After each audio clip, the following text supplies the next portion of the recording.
నమస్తే అండి అందరికీ. మనం భగవద్గీత శ్లోకాలు చెప్పుకుంటున్నాం కదా! ఈరోజు సాంఖ్యయోగము 2వ అధ్యాయము 20వ శ్లోకం చెప్పుకుందామండి. పద్మప్రియ గారు చదువుతారా? न जायते म्रियते वा कदाचित् नायं भूत्वा भविता वा न भूयः अजो नित्यशाश्वतोऽयं पुराणः न हन्यते हन्यमाने शरीरे। థ్యాంక్ యూ థ్యాంక్ అండి. యూ అండి. భావం చెప్పుకుందామండి. ఈ ఆత్మ ఎన్నటికీ పుట్టేది కాదు, చనిపోయేది కాదు. ఇదివరకు లేకుండి కొంతకాలం తర్వాత ఉండేది కాదు. ఇది పుట్టుక లేనిది, నిత్యమైనది, ఎప్పుడూ ఉండేది, అనాది అయినది. శరీరం చంపబడినప్పటికీ ఇది చంపబడదు.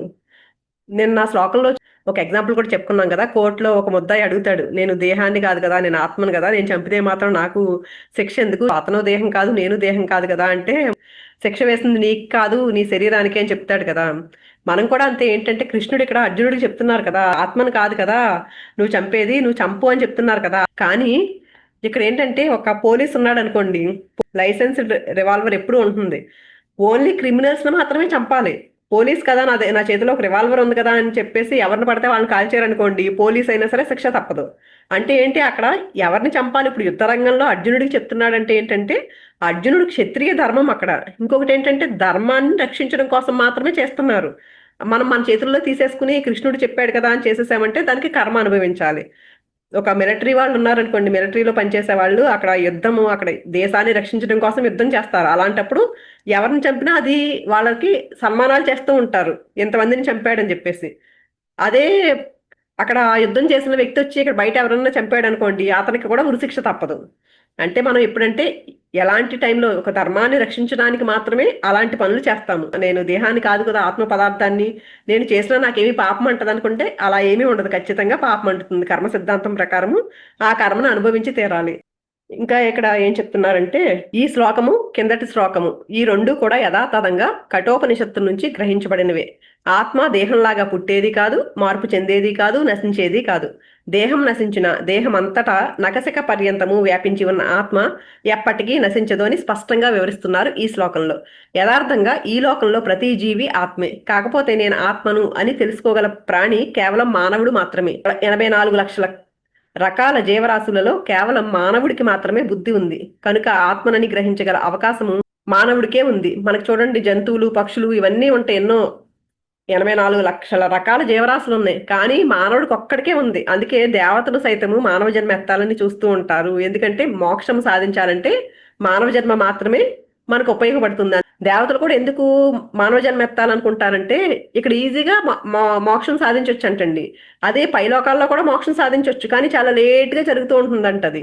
ఎప్పుడైతే మనం మానవ జన్మ ఎత్తి మనం అనుకుంటాం, కష్టాలు వచ్చిన వాళ్ళు చాలా కష్టపడుతూ ఉంటారు కదా, వీళ్ళ జన్మ ఏంటో పాపం, వీళ్ళకి ఎన్ని కష్టాలేంటో అనుకుంటామా. ఎవరైతే అలా ఎక్కువ కష్టాలు అంటే ధర్మ మార్గంలో ఉంటూనండి, ధర్మ మార్గంలో ఉంటారు వీళ్ళు, ఎంత మంచి వాళ్ళ వీళ్ళు, అయినా ఎన్ని కష్టాలు పడుతున్నారు పాపం అని జాలి పడతాం మనం. వాళ్ళు ఏంటంటే చాలా ఉన్నతంగా ఎదగడానికి తెచ్చుకుంటారు ఆ కష్టాలు.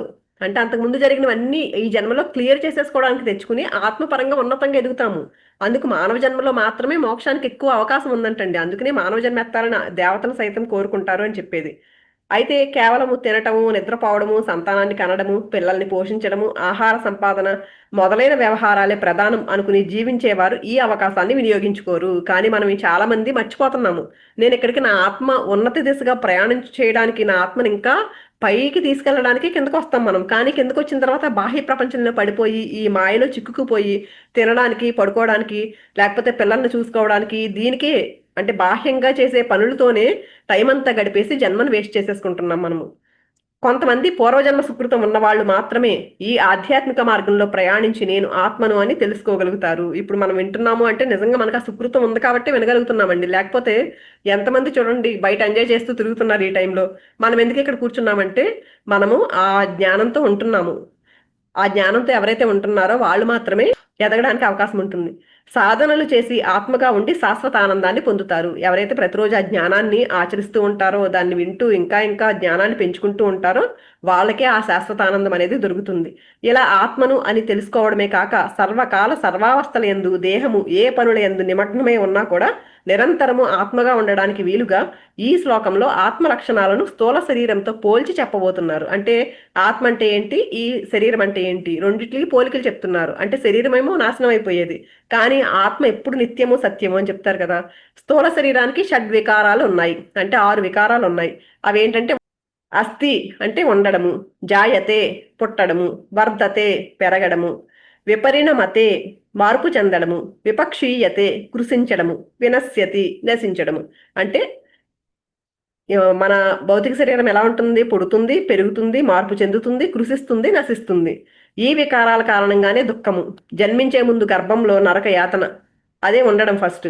తర్వాత జన్మించేటప్పుడు దుఃఖము, ఇక పెరుగుతూ ఉన్నప్పుడు కోరికలు తీరలేదని దుఃఖము, శరీరంలో జరిగే మార్పులకు, గాయాలకు, రోగాలకు దుఃఖం, ఆ తర్వాత వృద్ధాప్యం వల్ల దుఃఖము, చివరకు మరణ దుఃఖము. అంటే అన్ని అవస్థలలోనూ అన్ని వికారాలలోనూ దుఃఖమే. అయితే ఈ దుఃఖాలన్నీ వికారాలు కల దేహానికే కాని ఏ వికారాలు లేని ఆత్మకు కాదు. ఆత్మకు పుట్టుక లేదు, మరణము లేదు. పుట్టుక లేని దానికి పెరగడము, మార్పు చెందడము, కృషించడం అనేవేమీ ఉండే వీలు లేదు. కనుక ఏ వికారాలు లేని ఆత్మకు అసలు దుఃఖం ఉండే ప్రసక్తే లేదు. కుమ్మరి ఒక కుండను తయారు చేస్తాడు, అంటే కుండకు పుట్టుక ఉంది, ఎప్పుడో ఒకప్పుడు నాశనం కూడా ఉంది. కానీ దానిలో ఉన్న ఆకాశానికి అంటే ఖాళీ స్థలానికి పుట్టుక లేదు, నాశనము లేదు. అలాగే వికారాలు శరీరానికే కాని ఆత్మకు ఎలాంటి వికారాలు లేవు. అజహ నిత్య శాశ్వత పురాణ, అంటే పుట్టుక లేనిది, చావు లేనిది, కనుక ఎల్లప్పుడూ స్థిరంగా ఉండేది. అంటే ఒకప్పుడు ఉండడము, మరొకప్పుడు లేకపోవడం అనేది లేనిది. ఇది పురాణ అంటే చాలా పురాతనమైనది, అంటే ఎప్పటి నుంచో ఉన్నది. అసలు ఆత్మకు మొదలు లేదు కనుక అనాది. పురాతనం అంటే చాలా పాతది కదా అని అనుకుంటామేమో, కానీ అది ఎల్లప్పుడూ కొత్తగానే ఉంటుంది. సదానూతనము, సనాతనము. దేహం మాత్రం పాత పడిపోయి రోత పుడుతుంది. మనం ఇప్పుడు ఒక విత్తనం ఉందనుకోండి, ఒక విత్తనాన్ని పాతేమనుకోండి, అదేమవుతుంది, కొన్ని రోజులకి కొంచెం మొక్క అవుతుంది, తర్వాత వృక్షం అవుతుంది, అది ఎన్నో కాయలు కాస్తుంది.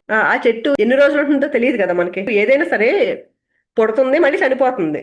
ఆ చెట్టుకు ఒక కాయ కాస్తుందండి, ఫస్ట్ ఎలా ఉంది, మొక్కలా ఉంది, చివరికి కాయ కాస్తుంది. ఆ కాయ ఉంటుందా, పండు లేకపోతే ఏదో ఉందనుకోండి చెట్టుకి, అది కూడా అంతే. కొన్ని రోజులు అది పక్వానికి రాగానే మనం కొయ్యలేదు అనుకోండి, అలా అలా కుళ్ళిపోతుంది, లేకపోతే పండిపోతుంది, కిందకి రాలిపోతుంది. అలా ప్రతిదీ ఏది చూసినా సరే అన్ని మారిపోతున్నాయి, కానీ ఆత్మ ఒకటి మాత్రం నిత్యంగా సత్యంగా ఉంటుంది.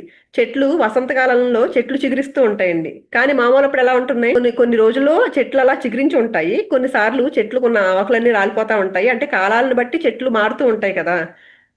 ఆత్మ మాత్రం ఎప్పుడు ఒకేలా ఉంటుంది. మన శరీరాలు మార్పు చెందుతున్నాయి, పుట్టుతున్నాయి, పెరుగుతున్నాయి, వృద్ధి చెందుతున్నాయి, ఇలాగా మరణిస్తున్నాయి. అలాగే చెట్లు కూడా అంతే, పుడుతున్నాయి, పెరుగుతున్నాయి, రకరకాలుగా చెట్లు ఆకులు రాలడము, కాయలు రాలడం, ఇలా రకరకాలుగా జరుగుతున్నాయి. చివరికి అవి కూడా ఒక్కొక్క రోజు మరణిస్తున్నాయి. ఆత్మ మాత్రమే సత్యంగా ఉంటుంది. ఈ జ్ఞానాన్ని ఎవరు తెలుసుకుంటారంటేనంటండి, మనం చూడండి, దేహాత్మ భావంలో ఎవరైతే ఉంటారో వాళ్ళకి అస్సలు ఈ జ్ఞానం తెలుసుకోలేరు.